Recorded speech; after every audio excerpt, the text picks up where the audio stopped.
De vuelta con Cerrando la Noche y de inmediato vamos a recibir a nuestro invitado de hoy, que a propósito del discurso que sorprendió a todos, digamos, en la mañana cuando se anunció que el presidente de la República iba a dirigirse al país el pasado lunes, hubo muchas expectativas en torno a qué iba a decir el presidente. Eso fue el martes. Sí, el martes. Sí, fue el martes que el presidente habló. Yo tengo un problema con los días esta semana, muy serio. Pero fue el martes. Y anunció un conjunto de medidas y nosotros hemos dicho que sería bueno que una persona que domina el tema pueda echarnos algunas gotitas en los ojos para uno poder entender, que le traduzcan a español dominicano qué fue lo que quiso decir el presidente de la República, si es tan bueno como la mayoría de la población cree, o si es tan malo como alguna parte de la oposición cree. Y para eso siempre hay que buscar personas con conocimiento y objetividad que puedan desmenuzarle a uno, para uno poder tener una visión mucho más global y acabada de ese paquetito de por lo menos 10 puntos que anunció el presidente. Y para ello, hoy nos acompaña el doctor Apolinar Veloz. Buenas noches, Apolinar. Buenas noches, gracias a ustedes, Giovanni, por la invitación y también a ti. Yo creo que es una buena oportunidad para, digamos, discutir un poco el contenido de las medidas que propuso el presidente, que yo creo que vienen muy bien luego de que el discurso del 27 de febrero se quedó en anuncios de que hice, pero entre el hacer cosas y mejorar la situación de la población hay un trecho muy largo. Y entonces yo creo que estas medidas intentan por lo menos corregir ese camino equivocado que tomó el presidente para rendir cuentas, que no fue una rendición de cuentas, sino fue una rendición de proyectos que él tiene en su cartera de proyectos y sencillamente lo puso a disposición del público. Que ese aspecto, aunque no se va a discutir, parece ser que los presidentes, según nos explicó un diputado, realmente les rinden un informe de las ejecutorias a los legisladores, pero la población hace un discurso para venderle sueños, promesas y o realizaciones, pero que ellos supuestamente reciben el informe, lo estudian y dan el descargo, pero eso parece que es muy interno, intercámaras, porque nosotros no nos enteramos. No, efectivamente, mira, rendir cuentas no es eso. Cuando se hace una rendición de cuentas, lo que se mide son las efectividades de las medidas que se tomaron durante la ejecución de un año. Sobre todo, si se mide, digamos, en qué mejoró la situación de la población, en caso de que se esté hablando de medidas que vayan en esa dirección. Si yo tuve éxito en la educación, es porque entonces la calidad de los educandos efectivamente fue mucho mejor. Y que los indicadores así lo demuestran. Así lo demuestran, pero eso es con cifras que se demuestra, no es con discursos y cifras que se dan en el presupuesto, son con indicadores, cuánto gasté, pero no solamente cuánto gasté para alcanzar el objetivo, si lo que gasté fue lo menor que se podía gastar para alcanzar ese objetivo con eficiencia. Eso no es lo que han hecho los presidentes, desde Balaguer hasta la fecha. Lo que es un conjunto de acciones que lo que pretenden fundamentalmente es vender la figura presidencial, sobre todo este presidente que ya se encuentra casi a la vuelta de comenzar sus acciones para la reelección de su candidatura en el año del 2024. Así es. Vamos a entrar entonces a publicar con la primera medida pronunciada y anunciada por el gobierno, que tiene que ver con el tema del subsidio de los combustibles, pero además congelar durante 4 meses el precio de los combustibles en la República Dominicana. En un rango. Sí. En un rango, claro, hay un rango pero establecido. Ya ese rango se fue hace rato. Al otro día se fue. Con lo cual el consejo que le dieron al presidente de que congelara los precios de los combustibles, sí, el rango de precios se mantenía entre 85 y 115. Y 115 ya al otro día era 119. De tal manera que le dieron un mal consejo. Pero el problema ¿Fue no es ese. cortoplacista el consejo entonces? No solamente cortoplacista, sino totalmente miope, por lo siguiente.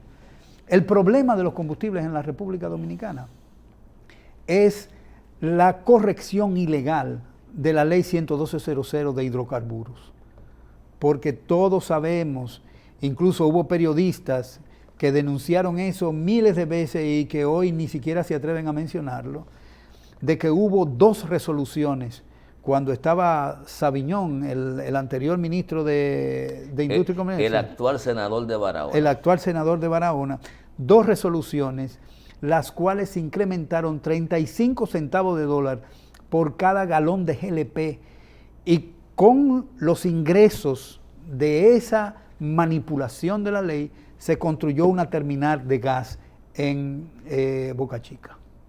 Eso todo el mundo lo sabe, ¿no? Si él quiere reducir los precios a los consumidores de la gasolina, que quite ese 35, del gas licuado de petróleo, que quite eso. Segundo, esta administración de Ito Bisonó ha tenido 2 resoluciones para aumentar la participación de los transportistas en la ley, lo cual es ilegal también porque tú no puedes modificar, nadie puede, solo el Congreso puede modificar una ley. Sin embargo, con resoluciones de Industria y Comercio se ha modificado lo que es el precio de paridad de importación de los combustibles, atendiendo a eso. Si el presidente quisiera, porque el presidente sabe eso, si el presidente quisiera resolver el problema de los combustibles, lo que tiene es que enfrentar la mafia que hay ahí y eliminar todas aquellas decisiones administrativas que modifican la ley de hidrocarburos cuando eso es constitucionalmente ilegal. Entonces, eso es lo que no ha, enfrentado el presidente. Perdón, Junior, usted está diciendo, don Apolinar, que desde Industria y Comercio, no en esta gestión, sino en varias gestiones, con acciones administrativas, han manipulado una ley. Sí, así es. Pero yo creo que no tiene ningún sentido. Bueno, lo que pasa es que las resoluciones, nadie le presta atención a las resoluciones de Industria y Comercio, pero hay que prestarle atención a esas resoluciones, porque esas resoluciones se están modificando lo que está supuesto a ser la ley 112.00, que es regular el precio de los, combustibles en la República Dominicana. Ya la semana pasada se anunció el sometimiento de un proyecto de ley justamente que modifica la ley de hidrocarburos. No he visto el proyecto y a veces, aunque uno lo vea, le hablan de un conjunto de fórmulas que la gente común no entiende lo que se está planteando. No sé si has tenido oportunidad de ver y de estudiar el proyecto para que conjuntamente con esta primera medida nos diga cuál sería el impacto que va a tener hacia la ciudadanía el tema del congelamiento del barril de petróleo y el tema de las modificaciones que pretende o que ha introducido el Poder Ejecutivo al Congreso Nacional. El congelamiento no va a ocurrir porque ya el precio del West Texas Intermediate, que es el petróleo que nosotros usamos como referencia, se fue por encima del límite superior que había planteado el presidente de la República. ¿Y no es la diferencia que se va a traducir? No. Es si el precio se mantiene entre 85 y 115. Bien. Entonces ahí va el subsidio. Pero ya pasó, ya estamos en 119 y probablemente siga subiendo dependiendo de la escalada que tenga la guerra entre Ucrania y Rusia, ¿no? Entonces, el proyecto de ley es que antes de llevar el proyecto de ley, tiene necesariamente el gobierno que resolver el problema de las resoluciones que han tomado ilegalmente esos 2 funcionarios. Tan sencillamente como eso.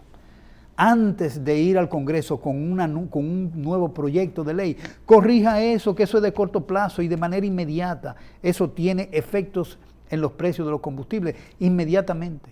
Y eso no afecta a las finanzas públicas del gobierno, afecta, obviamente, en el sentido de legalidad, no la afecta porque lo que estás haciendo es sencillamente removiendo resoluciones que no son legales en esa ley.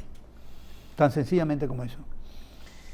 Bien, Apolinar, entonces, para que cualquier iniciativa tendente a lograr una sinceridad en el mercado local de los combustibles pasa necesariamente por revisar el conjunto de impuestos, tasas y margen de ganancia que tienen los que están involucrados en el negocio. Sí, pasa por ahí. Y también pasa por elementos sencillos. Por ejemplo, hay cargos que se deben revisar. Por ejemplo, el cargo de las importaciones son semanales que se hacen, que eso es uno de los problemas. De tal manera que el tipo de cambio que se utiliza es el tipo de cambio, el promedio de una semana. Pero si eso la ley lo pusiera que fuera mensual, entonces el promedio que sucedería es mensual. Y probablemente ese promedio mensual sea más pequeño que el semanal. De tal manera que tú de esa forma, cualquiera que se haya fijado en eso, efectivamente tiende la mano al consumidor. Pero además hay otros cargos metidos en la ley. Así están definidos otros cargos. ¿Cuáles son? ¿Usted no sabe? ¿Y cuáles son esos otros cargos? ¿Quién se beneficia de esos otros cargos? Entonces eso hay que eliminarlo de la ley, ¿no? También es posible, la República Dominicana no tiene capacidad de almacenamiento, pero existen en otros lugares tan cerca como Puerto Rico capacidad de almacenamiento. La República Dominicana, en lugar de comprar para una semana, pudiera comprar para un mes, para 45 días petróleo. Y paga, digamos, un fee por ese almacenamiento. Y tiene petróleo que está siendo comprado cada 45 días, de tal manera que en lugar de comprar en el spot, en el mercado más caro, la República Dominicana podría comprar, digamos, cada 45 días, y dentro de esos 45 días podría establecer contratos de entrega futura, que normalmente cuando uno lo negocia con precios más baratos. Pero, escúcheme, don Apolinar, ¿y esto lo saben los funcionarios del gobierno, estas opciones bueno, que usted está dando? Pero esos son los gurús del sector privado que están ahí, porque ¿quién dirige el Ministerio de Hacienda? El Ministerio de Hacienda lo dirige el gurú de la declaración de impuestos del sector privado dominicano, o sea, debe saber todo eso, sabe muy bien lo que es colocar bonos, eso se lo sabe todo. Entonces, ¿cómo es posible que no haya ningún tipo de interés en beneficio del pueblo, en beneficio de la gente, sino en beneficio de grupos? Con toda la ignorancia del mundo, te lo confieso. Todos tenemos un grado de ignorancia, eso sí. Los combustibles se fijan los precios semanales. Suban o bajan. Nunca bajan. Giovanni, vamos. Giovanni Almonte compró suficiente combustible la semana pasada. No lo vendió todo. Llegó el viernes, aumentaron el precio. A las 7 de la noche ya no hay gasolina en esa estación que Giovanni tiene. Pero el sábado, a las 12 y 1 de la noche, ya hay combustible. Pero combustible que compró a un precio diferente la semana pasada. ¿Cómo se maneja eso? ¿Cómo que la gente lo pueden proteger? Explícame un poco eso. No, pero espérame, ahí también, o sea, industria y comercio tiene que tener un papel mucho más activo. Los inspectores, no es activo para nada. En primer lugar, aquí te venden gasolina de premium de 87 octanos. Por lo menos en Estados Unidos, que yo viví durante unos 10 años, la gasolina premium tenía 92 octanos. Entonces nosotros estamos pagando prácticamente un precio similar al de los Estados Unidos por una gasolina mala. De menor calidad. De menor calidad, como si fuera gasolina premium. Entonces, estamos pagando un sobreprecio. Y eso lo tiene que regular industria y comercio. Industria y comercio no hace eso. Además, la mezcla, por ejemplo, de gas, de butano y propano, que normalmente tiene el gas licuado de petróleo, tiene en la ley, tiene proporciones de 70-30. No me acuerdo si es butano 30 y los otros, no me acuerdo, pero es 70-30, ¿no? Ahora bien, eso efectivamente se regula. Efectivamente, todo lo que le sirven a la gente tiene esa proporción que establece la ley. Eso no se sabe. Ahora, lo que sí se sabe es que te venden vapor en los despedidos. Y eso lo controla Industria y Comercio. Industria y Comercio no está haciendo su trabajo. Industria y Comercio, para la gente. Industria y Comercio está haciendo un trabajo para el ministro y para los grupos que apoyaron al ministro. Nada más. Ese ministro ahí lo que está haciendo es el elemento central para hacer beneficios en el sector privado. Eso es lo que hace. ¿Y qué papel jugaría ahí Proconsumidor? No, hombre, Proconsumidor. No, hombre, Proconsumidor. Mira, te voy a hacer una anécdota bastante rápida. Mi experiencia con Proconsumidor en otro país. Hubo un individuo que me ofreció una limpiadora de alfombra. Y yo le dije, yo no quiero la limpiadora de alfombra. El tipo insistió y me hizo la presentación. Y me dijo que si yo llamaba antes de las 24 horas... ¿Te indujo a comprarla? No, inmediatamente me devolvía el equipo. Yo llamé después que él se fue. Pero la empresa al otro día me llamó y me dijo que yo tenía una deuda. Y le digo, yo no puedo tener una deuda porque yo llamé allá y hablé con fulano de tal y le dije que no podía, que yo no iba a comprar ese. Entonces me dijo, no, usted la tiene que pagar. Llamé a Proconsumidor. No solamente me quedé con el equipo, sino que no pagué un solo centavo. Eso es Proconsumidor. Cuando una empresa quiere ejercer presión sobre el consumidor para venderle algo que el consumidor no quiere, el Proconsumidor, digamos, actúa. Aquí hubo el caso de los salchichones. Sí. Altagrasita Paulino caso, sí, hizo su trabajo, pero el gobierno se lo echó para atrás. Y ella se quedó ahí, yo me hubiera ido inmediatamente. Pero lo que quiero decir es que la esencia del trabajo de Proconsumidor, aquí eso no tiene ninguna validez. O sea, en otro país probablemente sí, pero aquí no. Junior, está interesante el tema de los carburantes, pues yo creo que ya lo hemos agotado, sí. Hemos creo que dado con todos los temas fundamentales. Pero creo que le falta otro aspecto, el subsidio a través del Intran a los transportistas. Ah, pero ese es un subsidio a los transportistas. Sí, pero no es a la gente, no es a la gente. Y al contrario, cuando tú te montas en la guagua del corredor de la Nuña de Cáceres, son 25 pesos que pagan. Antes pagaba 15 en los carritos. No, creo que son 35. O 35. Peor todavía. Sí. Y si te montas en el de la Winston Churchill, también pagas un precio. Y esos son los efectos de los intermediarios en los servicios públicos a través de los fideicomisos, porque esos son dos fideicomisos. La gente tiene que entender que el fideicomiso es un intermediario. Es decir, cuando usted va a comprar plátano y se lo compra al platanero directamente, es decir, en el mercado, o va a la finca y lo compra, el precio es menor. Y si usted no se lo compra al platanero que lo distribuye en el barrio y se lo compra al que está en el mercado, el precio es menor que el del platanero que se lo vende en la... Entonces el intermediario lo que hace es que distorsiona los precios.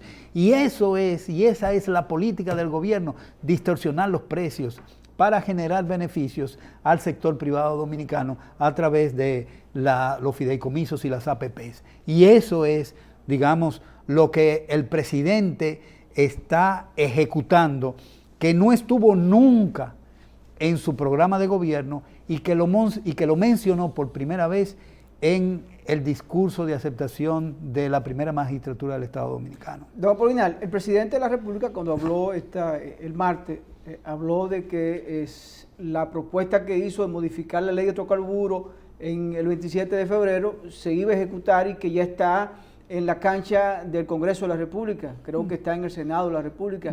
¿Cree usted que por la importancia de esta pieza y por saber nosotros que los legisladores ganan y están ahí para defender al pueblo, cree usted que esta ley que pudiera beneficiar al pueblo se pudiera hacer en como mucho 2 meses? Giovanni, si el presidente quisiera beneficiar al pueblo, lo primero que tenía que hacer es eliminar todas las resoluciones que ilegalmente ha tomado Industria y Comercio en estos 2 periodos presidenciales, en el de Danilo y en este.